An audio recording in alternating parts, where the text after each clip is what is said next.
کہ 7 ستمبر 1974 کو ختم نبوت کا قانون پاس ہوا، وہاں پر حکومت نے، پاکستان کی قومی اسمبلی نے یہ قانون پاس کیا کہ قادیانی، مرزا غلام احمد قادیانی اور اس کے ماننے والے غیر مسلم ہے، دائرہ اسلام سے خارج ہے، وہ کافر ہے، وہ مسلمان نہیں ہے۔ تو یہ ختم نبوت کا قانون پاس ہوا۔ الحمدللہ اس قانون کو پاس ہوئے 50 سال ہو گئے، بڑے بڑے ظالم جابر بڑے بڑے آئے جنہوں نے کوشش کی کہ اس ختم نبوت کے قانون کو ترغیب کر دے، اس کے اندر تبدیلی کر دے، یہ اس کو ختم کر دے۔ الحمدللہ 50 سال ہو گئے کہ یہ ختم نبوت کا قانون گولڈن جوبلی بن چکا ہے کہ گولڈن جوبلی پاکستان کا وہ قانون ہوتے ہیں کہ جو 50 سال کے اندر تبدیل نہ ہو۔ ختم نبوت کا قانون الحمدللہ اس 2024 کے اندر گولڈن جوبلی بن چکے ہیں کہ جو ختم نبوت کا قانون 50 سال کے اندر کوئی بھی تبدیل نہیں کر سکا۔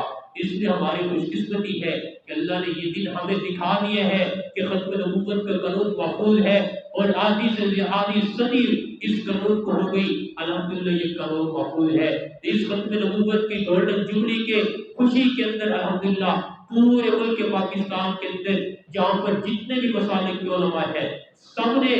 یہ تہیہ کیا ہے کہ الحمدللہ 50 سال مکمل ہونے پر ہم ختم نبوت کا جشن مینار پاکستان پر منائیں گے، وہاں پر گولڈن جوبلی منائیں گے۔ تو آپ حضرات سے درخواست ہے کہ آپ بھی ختم نبوت کا کام کے لیے، ختم نبوت کی خوشی کے اندر ضرور اپنے آپ کو پیش کریں کہ ایک دن کا کام ہے۔ سید انور شاہ کشمیری فرماتے تھے جس نے ایک دن ختم نبوت کے لیے اپنے آپ کو لگا دیا تو اللہ اس پر جنت کو واجب کر دیتے ہیں۔ یہ زندگی کے اندر موقع پھر نہیں آتے، جتنی مصروفیت ہے، جو بھی ہے، جو کام ہے، سب کاموں کو چھوڑ کر اگر ہم ایک دن ختم نبوت کے لیے نکال دیں گے تو یہی